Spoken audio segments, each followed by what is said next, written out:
Welcome to our top 10 TOEFL writing tips. My name is Josh from TST Prep, and let's start talking about the tips. So, number one is to practice typing your essays without spell check. So on test day, there's no spell check.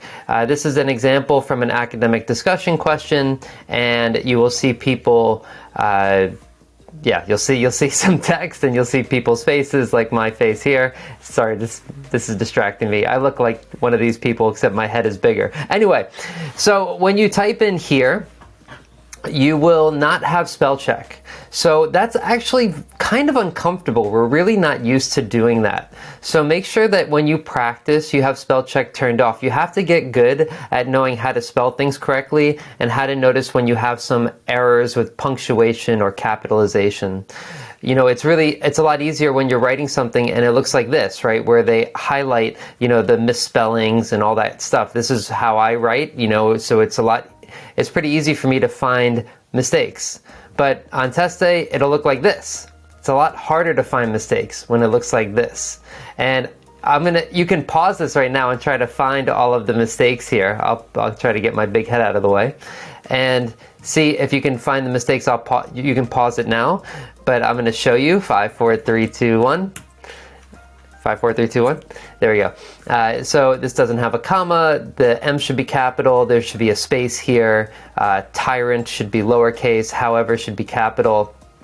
There should be a space between good and point, and there should be a period here. So as you can see, it's harder to see this when there's no highlighting. Okay, so practice without spell check. The second tip is to plan your verb tenses. So I want to talk about the verb tenses you're going to use for both writing tasks. But before I do, I really want to encourage you to do a TOEFL writing practice before you listen to the rest of these tips. They'll be much more helpful if you do a TOEFL writing practice test. I'll put a link in the description to one on YouTube. They're pretty easy to find. We have them at TST Prep. Take a practice test first. These will be much more helpful. I'm also going to encourage you to download the Writing 24 Plus guide. This is like a 25-page free PDF. Again, link in the description. It has templates, it has tips and tricks, it has example essays for you to learn from, it has practice questions. Check it out, it's free and it's really helpful. Also really helpful, shout out the TOEFL Emergency Premium course. This is a course designed for people if you've taken the test once or you've never taken the test before and you have a month or less to prepare. We have study plans for 2 days, 1 week, 2 weeks, and 1 month. This is designed for you to get your score as quickly and easily as possible the first time. You have a study plan, you're going to know exactly what to do every day, you're going to know what videos to watch, you're going to know what practice tests to do, and everything is included in the course. You get practice, you get tips and tricks. Check it out, the Emergency Course Premium. This is only for the YouTube audience, so make sure you follow the link in the description for this price point of $67. Alright, now, what verb tenses should you use for the integrated and independent task?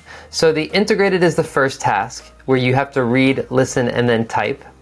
You're going to use the simple present when talking about the author's and lecturer's opinion and reasons for their opinions, and when discussing contemporary issues.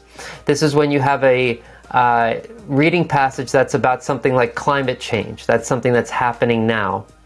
That's simple present. Simple past, when the author or lecturer is discussing past events. Pretty often you'll have a reading and listening passage about something in the past. You'll have to use the past tense and some other verb tenses as well that I'll talk about in a minute. So you see the body paragraph here. First the author says, the reading passage states, the professor believes, he contends, he goes on to say, everything in the simple present. Of course, this isn't always the case. You will have times where you will have to use different verb tenses. This is about a reading passage about the past. This is about the Rapa Nui people, and they lived on Easter Island, and they had some they were wondering why the Rapa Nui disappeared. Why did they disappear? What happened? So you have to be a little bit trickier with your verb tenses in this situation when it's about history and about the past and what might have happened. Here I have the present perfect. Here I have a passive voice with the past tense were considered. So I have passive voice here.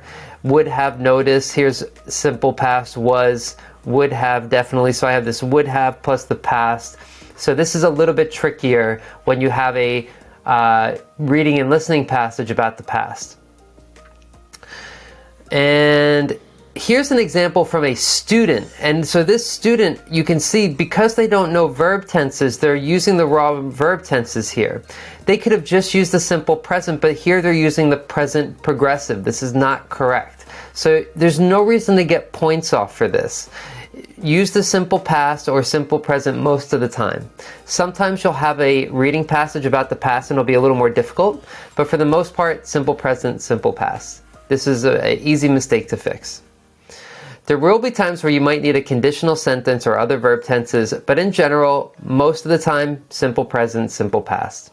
So again, there are instances where this person said the author mentioned, so they're using simple past to talk about the passage. I would just use the simple present. A lot of times simple present, but here's the passive voice. So that happens sometimes. But here we have present, and that works just fine. Another example here, provides, the population continues to increase, points out, feels. So simple present will work most of the time. So we still have a little bit more to talk about. This is about the second task, task number 2. And let me just go back really quickly. This is the writing for an academic discussion. The 3 verb tenses you'll use is simple present, simple past, and present perfect. So simple present when talking about your reasons or opinions. So the reason why you feel a certain way. I prefer, Sam makes a good point, with people who do not share. So I'm talking about my opinion or reasons for my opinion. I have this has become here. That's present perfect. And I'll talk about that in a second. Simple past when talking about your personal examples. So you might give a personal example from your past to help support your opinion. I worked at a school in Midtown Manhattan. The entire staff was afraid. So we have these simple past verb tenses to talk about my personal example. Task number 2, you don't have to have a personal example, but if you do, you can just use simple past. And then present perfect when talking about something in the past that still has an impact today. Remote work has become, so the question is about remote work. So it started in the past and it's still continuing today. So it's present perfect. I have worked, so my experience happened in the past, still impacts me today. I have tried. So present perfect comes up pretty often as well. But those are your verb tenses. Okay, so simple past and present for writing task 2, not always. For writing task 1, not always, but most of the time. For writing task 2, simple past, present, and present perfect. So those are the verb tenses you want to stick to. Tip number 3. So a lot more to talk about. You're going to learn a lot, by the way. We're going to talk about a lot of things, so I hope you stick around. Be confident with the writing topic. So what this means is that sometimes you get a passage where you don't understand the topic. Like you've never heard of it before. You're not sure what it means. Yeah, like this one here is about the hermit ibis. And you might see that and you're like, the hermit ibis, also called the northern bald ibis, and you're reading this, you're like, oh my goodness, what is this thing, a northern bald ibis? I have no idea what that is. They'll explain what it is. A large black bird with a long hooked beak. So everything you need to know is in the passage. Try not to get too stressed if you don't know about the topic. Don't worry if you don't know about the topic. Everything you need is included in the passages. It's going to explain everything. Focus on your language ability, your English, on understanding what information is being said to you. Even though you probably never heard of a northern bald ibis, they're going to explain what that is, okay? So try not to get too stressed if you see some vocabulary that is pretty difficult. They're going to explain everything in simple terms. They don't expect you to know about every topic in the world. Okay, they expect you to know English well. So try to relax. This is something that people get really stressed about, so I just want you to try to relax on that. All right, let's go back to Big Head. Next one, use a template. What is a TOEFL writing template? A template is a basic structure for others to copy. A TOEFL writing template provides basic organization for your response. So some people, they just don't know how to write an essay, don't know how to start, or maybe you do know how to write an essay, but don't know how to do it for TOEFL. Don't know how to start and what TOEFL wants you to do. So a template will help kind of simplify this for you. Go back to small head. So everything highlighted in yellow here is an integrated writing basic template. I'm not going to go through this in too much detail. I talk about this a lot more in the writing question 1 and 2 guide, which I will link to in the description. But as you can see, you have a good structure to, you know what you're looking for in the passages, you know what to say first, second, third, and so on. I have a lot of different, not a lot of different, but some different templates and different language to use. You can take a screenshot of this. This is not just the template here, the words that you're going to use, but this is also what you're doing. Introducing the general topic, introduce the author's opinion, introduce the counter opinion from the listening. And I explain what you're going to do first, second, and third in each paragraph. Okay, so you can take a screenshot of this to just for your reference so you know what to do in each paragraph. This is for writing question number 2. Again, same idea. You know, you have the template here, and then you have the example here. And this says the structure. You state your general opinion, you state a specific reason for your opinion, acknowledge the point of view of one of the speakers, and then you summarize. All right, and there's more to this. Again, I have a writing question 2 guide you can check out. There's more than my template. You know, other people have other advice. It's up to you to decide how you want to do it, but this is how I recommend writing task number 2. And I always encourage students to build their own template because there's some words or phrases you're going to be more comfortable using than others, or there's some words and phrases you have to use more than once. You'll probably have to say disagree more than once. So you want to have good synonyms to use for the writing task for the word disagree. And yeah, so you can take a look at this, make your own template. Again, that Writing 24 Plus guide in the description has all of this information and more. So I encourage you to download that. It's free to use and it just has a lot of good content. Tip number 5, moving right along. Yeah, these tips take a while to go through. All right, so analyze your writing with a checklist. So I'm going to show you some online tools to use to get feedback on your writing. But before I do, I want to show you the grading rubric from ETS. I'm also going to show you a checklist that you can grade your own writing. And then I'll show some sites that you can use. So integrated writing rubric looks like this. The problem is that this information is very general and not so helpful. So you know, of course you know that your response should be well organized, that it should not have too many mistakes, and that the vocabulary and grammar should be good. Like, of course you know that, right? You need to be more specific, more targeted. So again, in that Writing 24 Plus guide, there's a checklist for question 1 and question 2. After you write your essay, you should ask yourself these questions and see if you did it correct or not, if you achieved these goals or not. Did you write at least 250 words for question 1?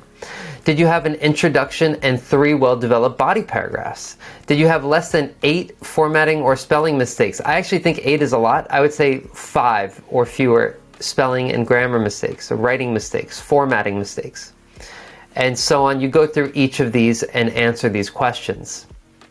You should really reflect on your writing. This is the hardest part for a lot of people when they practice, when test takers practice on their own.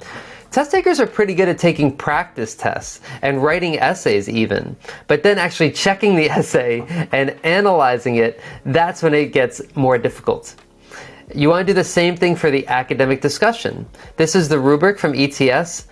You know, again, it's not, you know, it has helpful information, but it's pretty, you know, you would be able to understand, you know, not understand, but you, common sense, like, yeah, you write a good essay, you have no grammar or vocabulary mistakes or very few, you show a high level of fluency. Yeah, of course, it's common sense, right?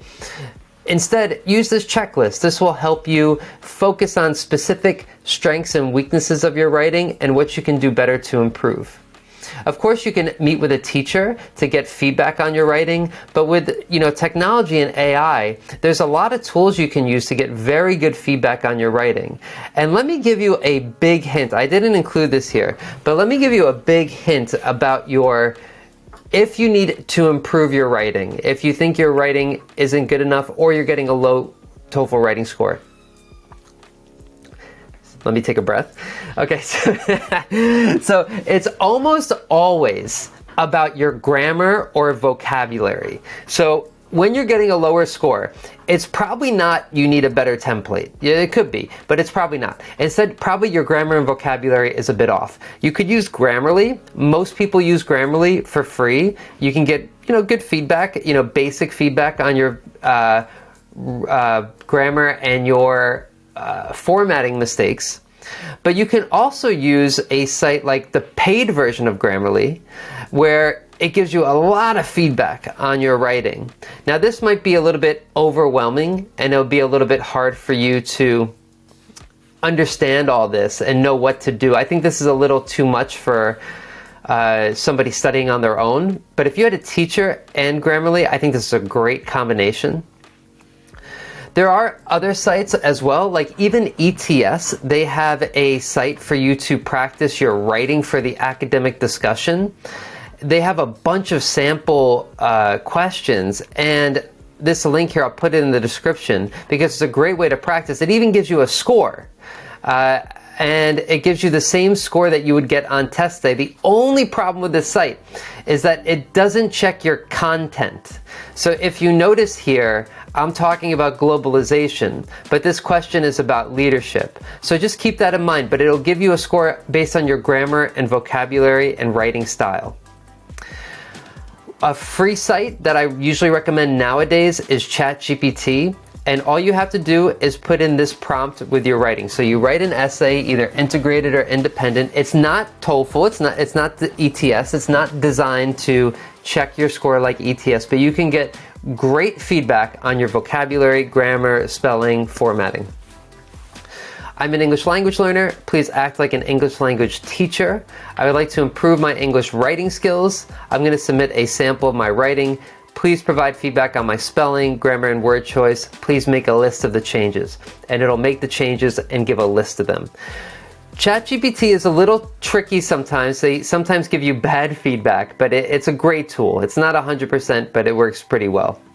And what I would do is that I would take your writing on the left, look at the changes it made on the right, and decide how you're going to use this information next time. So for example, the student has a lot of commas that they changed it and they put a period instead of all these commas. Maybe you have to make more complete sentences instead of using so many commas. Another example is acquire is spelled wrong. Okay, I'm going to try to spell acquire better tomorrow. They cut the word can. The word can is here, but it's not here now. So look at some of the changes, not all the changes. It might change a lot of things. I would say 5 or fewer changes that they made, and try to make sure you don't make the same mistake again. 5 or fewer changes, identify what they are, do another practice, and try to avoid making those same mistakes. And just follow that process. So, tip number 7 is to identify weaknesses and track your progress. So this is mostly for people who are trying to improve their score over time. And this kind of connects to using ChatGPT, what I just talked about. You need to practice in a smart way. When you're practicing and watching a video like this, do you watch another? Watch it again and take notes, or do you try to apply the information to a TOEFL question? Now, I will binge and watch another, but if you're a smart student, you'll actually try to apply this information. Or what's the most effective way to practice and improve? This is not for people in a hurry. This is for people who have a month or more to prepare, and you need to improve your writing. I'll give you a hint, it's C. Write a single TOEFL writing response, check your response for grammar and vocabulary, and make a plan to avoid making the same mistake.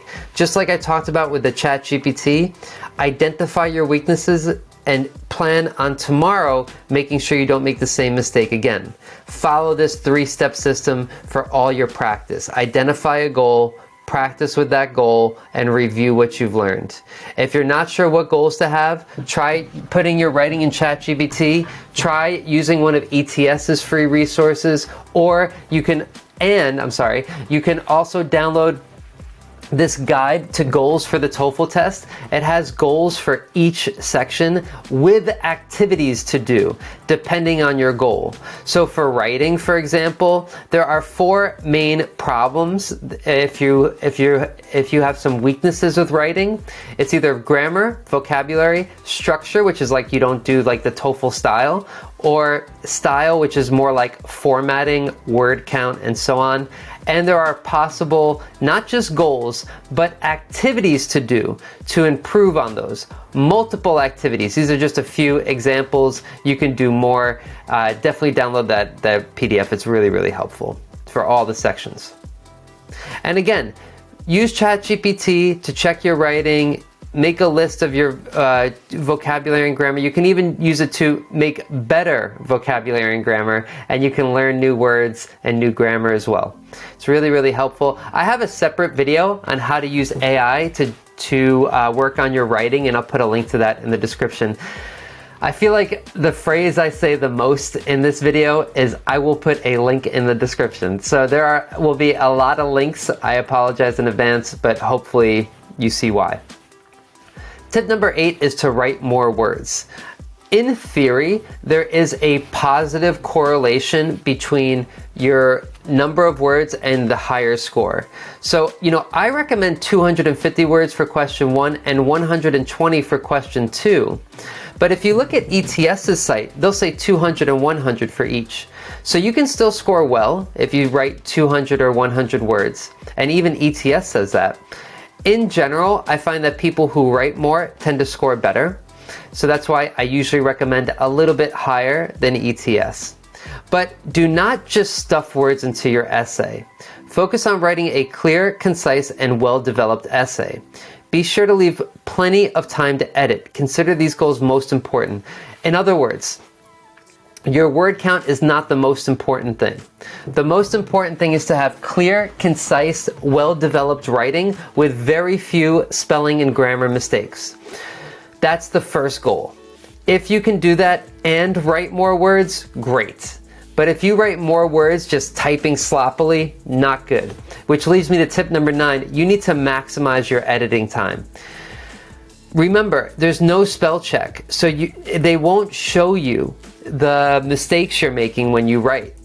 This has a big impact on your score. If you submit this writing and you have these mistakes, you're missing commas and you have no space between a period and you didn't capitalize a proper noun. I mean, they look small to you, but this is the difference between a 24 and a 22 on your TOEFL writing score, is these mistakes. Don't make these silly mistakes. Leave yourself plenty of time to edit. I usually recommend 2 minutes to edit. The more you can write, the more time you have to edit, the better. Because that's really how you're going to get to the higher level, is if you can write a well-developed essay in a pretty quick amount of time, and you have plenty of time to read it, check it, change some spelling mistakes, change some formatting mistakes. The second task, you don't have a lot of time. You only have 10 minutes to read and write. So I only give it 1 minute to edit, but if you can give yourself more time, do it, because it's going to be really, really helpful. At the end of the writing is the last section of the test. You're going to want to go home. So take a breath, wait a minute, and don't rush through your essay. So you really want to try to relax, take a breath, and go through your essay and really try your best to make sure you wrote something of high quality. The test is long. It takes 2 hours. The writing is the last section. It'll be almost 2 hours of just doing English stuff, and you're like, oh my goodness, this is so much English. I'm so tired of this. Just take a breath, relax, and just try your best to, you want to make sure that you get the highest possible score. So edit your writing, check it out, take your time at the end. The more time you have to edit, the better your score. This I guarantee. The more time you have to edit, the better your score. Take your time editing. And if you, after all these tips, after all this practice, after taking the test, you still need help, get support from a teacher. TST Prep, we have teachers, we have courses, we have classes. We have everything you need for TOEFL. And you won't be the first student, and there's nothing to be ashamed about. Some people really feel like demotivated or feel like they're not good enough when they don't get their score. once or twice or 3 times or 10 times. It's normal. Now, I wouldn't say it's normal, but it's not, you're not unusual, okay? There's a lot of people who struggle with this test. Check us out. We have a lot of experience helping students get their TOEFL score, TST Prep. And download the free 24 plus guide. I'll say that for the last time, but that's the 10 TOEFL writing tips. I hope you found that helpful.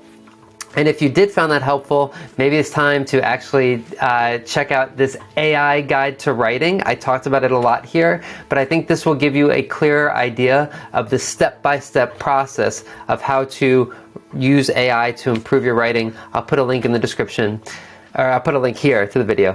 Thanks for watching. I'll see you next time.